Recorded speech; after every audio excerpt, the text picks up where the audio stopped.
Jesus Nazareno di Magiba. Natunin nating dali-daling dinala sa ospital si Lena, kung saan si Tanggol pa rin ang kanyang sinisisi, kaya nagdesisyon nga mga kaibigan ni Santino na puntahan na nga sa presinto si Mang Rigor para sabihin nga mga nangyari dahil lalo nga itong magagalit kung malaman niyang hindi nga nila pinaalam ang nangyaring sitwasyon, lalo na delikado nga ang lagay ng anak ni Lena, kaya naman si Santino ay hindi maiwasang mag-alala dahil panigurado ang kanyang kuya Tanggol na naman ang mapang-iinitan kanilang ama si Rigor kung sakaling malaman nga nito ang bintang ni Lena, pero matapang nga si Tanggol haharapin si Rigor dahil alam nga niyang wala siyang kasalanan, kaya si Santino ay agad na tinawagan ang kanyang ina si Maltese para ipaalam ang nangyayari, kaya kahit si Martes ay gulat na malamang dinalangga sa ospital si Lena, kaya pinaiwan nga muna niya kay Aling Myrna ang kanilang pwesto sa Quiapo at ting nagtagal ay dumating nga ang sa presinto para ipaalam ang nangyari paglusob ni Tanggol. Kaya hindi nga nagdalawang isip si Rigor na umalis. Kaya sa kanyang paglabas na abutan nga siya sa monte. Natanong kung saan nga ito pupunta dahil papunta na nga sa kanilang presinto mga taga-NCF kaya nagpaalam nga.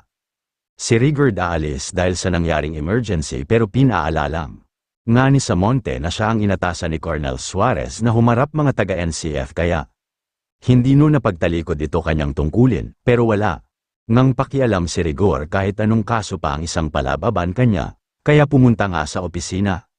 Sina sa Monte at Kobe, patanungin nga si Mondo kung ano nga ang nangyari kay Rigor, pero ay giniit nga nitong hindi nga niya alam ang buong detalye. At pagkakaalam niya lang ay emergency ito, kaya binalaan nga nila sa Monte at Kobe na malinaw ang ginawang paglabag ni Rigor at paniguradong hindi nga ito papalampasin ni Colonel Suarez habang si Tanggol naman natanong nga ang doktor kung kamusta na nga ang lagay ng mag-ina at dahil sa nangyari ay critical nga ang lagay ng bata pero hindi pa malinaw kung makakaligtas ito kaya di maiwasang sisihin na naman nila si Tanggol dahil sa kanyang pagbabalik ay isang malaking gulo na naman ang nangyari pero iginiit nga ni Santino na wala namang kinalaman ang kanyang kuya Tanggol sa nangyari kay Lena. Pero mahirap ngang isipin na magagawa ni Len ang magpahulog sa hagdan walang tumutulak pero iginiit nga Tanggol na wala nga siyang kasalanan sa nangyari at handa niya nga itong patunayan at pagdating nga ni Marites ay agad niyang kinausap si Tanggol at sinabi na kiusap nga siya pero sinuwi niya pa rin ito pero igininit nga ni Tanggol na wala siyang masamang ginawa at kahit si Santino ay sinusuporte nito.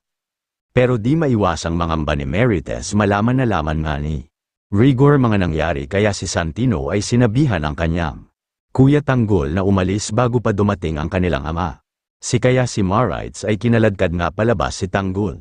at pinagtutulakan para lang umalis na halatang ayaw pa ring magpapigil pero di na rin nagtagal ay dumating nga si Rigor na galit at hinahanap nga si Tanggol. Pero sinabi nga ni Marites na hindi nga sila nagpang-abot ni Tanggol kaya pinuntahan na nga lang ni Rigo si Lena sa loob habang si Bubbles naman ay tulala pa rin kakaisip kay Tanggol kaya di maiwasang biruin na naman siya ni Frida si Tanggol na naman ang laman kanya. Isipan dahil alam niyang may pagtingin nga si Bubbles kay Tanggol pero iginiit nga ni Bubbles na wala siyang pagtingin kay Tanggol pero hindi nga dito naniniwala si Frida, lalo na halatang halata nga ito sa kinikilos ng dalawa kaya di na rin nagtagal naghanda nga sina Emong at Bubbles para pumasok sa kanilang trabaho. At di nagtagal ay dumating nga si Jelly sa karinderya ni Lola Bekhay kung saan naabutan niya nga sina Emong at Bubbles na nahanda na pero nalaman niyang wala pa rin si Tanggol makaraang umalis nga ito kaya gusto sana ni Bubbles na hintayin pagdating nito pero di maiwasang isipin ni Emong baka napasok na naman sa gulo si Tanggol kaya si Jelly ay sinabi kung hihintayin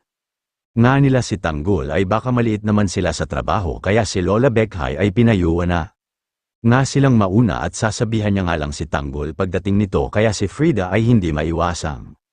biruin na naman si Bubbles na halatang nag-aalala ngakit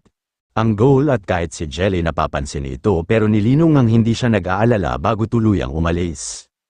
Narito mga dapat abangan sa FPJ's Letter Batang Quiapo, Lena.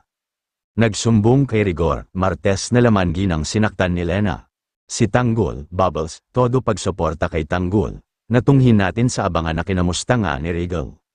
Si Lena, agad naman ikinuwento na binugbog daw siya. Ni Tanggol itinulak pa sa hagdan, pero agad naman ito pinasinungalingan ni Santino at sinabi ni si Lena pa nga ang nanakit sa kanyang kuya, kaya di maiwasang magalit ni Mates mga nangyari, pero bulag na. Bulag nga si Wrecker at mas pinaniwalaan nga ang kwento ni Lena, kaya bumalik nga si Manat sa pwesto nila sa Quiapo. Mainit ang ulo dahil mga nangyari, pero